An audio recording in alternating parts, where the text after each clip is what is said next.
Hello and welcome to me.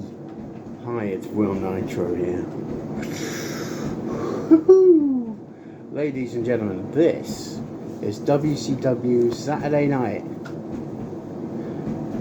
April the 11th, 1992. It's been a while, but Will Nitro is back in biz, because as we all know, I am the best in the biz.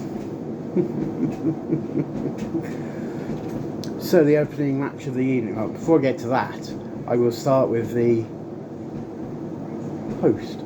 WCW Saturday Night this week was presented by good old Jim Ross, and his guest host for the evening was K. Alan Fry. Yes, he was a WCW executive head or something. I don't know.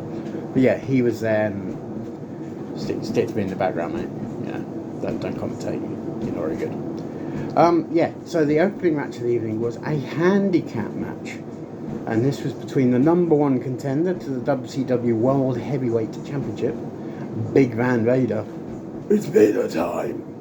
And he took on John Collins and Jim Boss. Yeah, it was squash.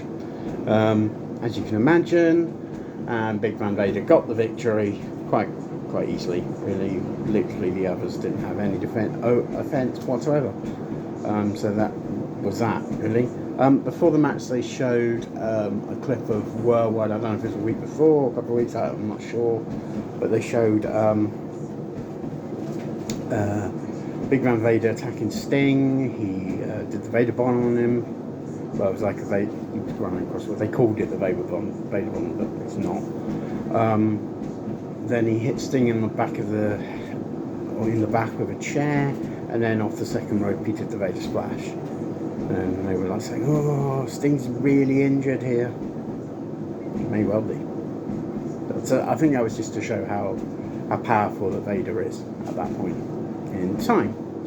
The next match was a tag team match between probably one of the greatest tag teams of all time. That's Rick and Scott, the Steiner brothers, and they took on probably one of the worst tag teams of all time in John Peterson and Randy Starr. Yeah. Guess what? Here's the squash. The end came when Scott Steiner did the Frankensteiner on Mr. Peterson, and 3 seconds later the bell was rung, and that was the end of that. And they were saying, "Oh, look out, Arn Anderson and Bobby, they're coming after your tag titles." Really? I'm very surprised that they're going after the World Tag Team titles. I'm shocked. Cheers for that, JR. Before the next match, well, actually no, it was after the next match. So the next match was Nikita Koloff, who apparently returned at Super Brawl, but I didn't see him. But then I found out afterwards during this show that he actually appeared at the post-Super Bowl press conference. Super Bowl press conference, which or celebration, which I didn't see because it's not on the network. So, yeah. But yeah, he returned there, and he took on in this match Sergeant Buddy Lee Parker. For all you uninitiated out there who don't know who Sergeant Buddy Lee Parker is, try and watch a documentary that Louis Theroux did with, I think he went backstage at WCW and Mick Goldberg and stuff. But yeah, you'll see who Sergeant Buddy Lee Parker is and realise why he's not well liked. That's all I'm saying. But yeah, Nikita Koloff won this. Yeah, he won. Yeah, it was alright, nothing special, it was okay, but yeah, he won. So after the match, Nikita Koloff did an interview with Eric Bischoff, and Eric Bischoff said, so why are you here? Why have you returned to World Championship Wrestling? Why? What has brought you here? And Nikita Koloff, in his strong Lithuanian accent, he was supposedly from Lithuania, he said, I'm here for one person, and I'm not going to say who that is, but I want to sit down and we can just, talk through things. They didn't say who it was, but what they did say, which was quite interesting, they announced a War Games match for Wrestle War, which is on May the 17th. So it's a good while away yet. And they announced that it would be the Dangerous Alliance, so Sabisco, Stunning Steve Austin, Ravishing Rick Rude, Arn Anderson and Beautiful Bobby, and they'd be taking on the team of Sting, Ricky the Dragon Steamboat, I can't remember the other, Barry Windham was in there, Dustin Rhodes and Nikita Koloff. Now they've sort of laid the seeds of why is he back, because previously, just to get you up to speed, before he left and before he came back, he had a massive feud with Sting. I remember them having a chain match, so interesting. The next match was Young Pistol Tracy, formerly known as Tracy Smothers. They announced him as Young Pistol Tracy, that's why I'm calling him Young Pistol Tracy here. And he took on Barry Windham, former United States TV and everything else champion. And Barry Windham won this by pinfall. So Young Pistol Tracy's career going on a downward trajectory here. But yes, Barry Windham got the victory. And then we come to the main event of the evening, where it was the 2 out of 3 falls match, which of course is now the staple of the main event on WCW Saturday Night. Apparently that's what set them apart from other wrestling shows in the 90s. And it was for the WCW United States Tag Team Championship. And the titles were defended by Greg Valentine and Taylor Made Man. And they took on Jimmy Garvin and Michael Hayes, yes, the Fabulous Freebirds. And so it was a good match. It's probably the best match on the show, to be honest, which doesn't say much, but it was good. It's not the best match I've ever seen, but it was good. It was good.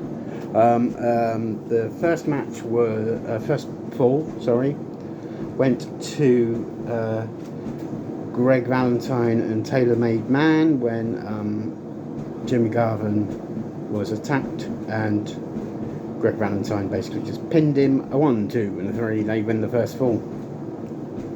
The second fall, halfway through this fall, Michael Hayes decided, oh, no, I'm going to get involved, and he DDT'd said Mr. Valentine, and Jimmy Garvin called over and got the 3 to level the match at 1-1. Next fall wins it. And then the third fall actually went quite long. It was some good change wrestling. Actually, Taylor Made Man actually looked quite good for once. So yeah, when he was in World Wrestling Federation under Red Rooster, he was terrible, but he was good here. And the match ended when Michael Hayes tried 3 times he tried to interrupt, and on the third time he cost him, because he got the referee involved, and then he was on the ring and he was looking on the other side, and then Terry Taylor pushed Jimmy Garvin into Hayes. He then Hayes fell off the ring apron, as you do, or ring apron, easy for me to say, and Mr. Taylor Made Man pinned Jimmy Garvin. But on the second pin, he decided to pull his trunks out of measure to get the victory. And that's how it ended.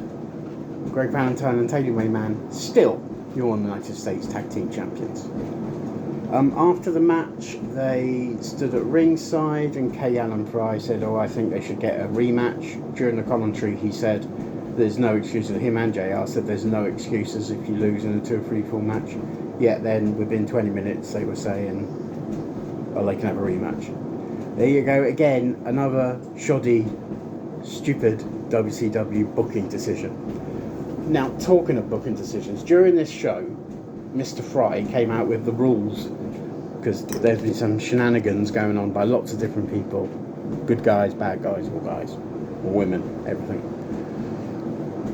So, I can't remember all of them, but the one that stood out for me, and to this day I think is stupid, was that if you deliberately throw someone over the top rope, obviously not in a battle royal, outside of a battle royal, if you throw him over the top rope, it would be a disqualification. What? Yeah, so, okay. And then they obviously have next week's show, and the main event next week actually isn't for a title. Shocking, isn't it? I know, 2 weeks, they've had 2 title matches. Next week there isn't one. And that will be Nikita Koloff taking on Larry the Cruncher Zbyszko. Yeah, that is your main event for next week. More on that next week, or 2 weeks, or whenever I get to it. But yeah, that was your WCW Saturday night, April 11th. I'd probably give it... It probably would have got a 5, but because of the last match, which was pretty decent, I will give it a 6. So 6 out of 10, not bad. Can do better. Thank you very much for watching. Thank you very much for listening. And as always, I will see you on ringside. And actually, I actually mean it, because next week I will be going to a wrestling show. Yes, that's right. My friend has got me a ticket. That friend is not going to be told his name, because you've got to protect the innocent, haven't you? But yes, I will be going to a wrestling show. I will be at ringside. That is right. Will Nitro will be in attendance. What wrestling show? Wouldn't you like to know? And by the way, I'm not going to be at Money in the Bank. As much people would like me to climb the ladder and get that lovely briefcase and cash it in at any point, that's not going to be me, because I don't need to have a Money in the Bank ladder match to win a title, because I am Will Nitro, and where Will Nitro goes, championships go, and where championships go, where do you think they go? Around the slim waist. So I won't be at Money in the Bank, but I will be at a wrestling show next weekend, and I might even do a live video. I probably won't, because the signal's not very good. However, if I do, just remember, everything I say, everything I do, I don't do it for you, I do it for me, because I'm Will Nitro and you're not. Good night.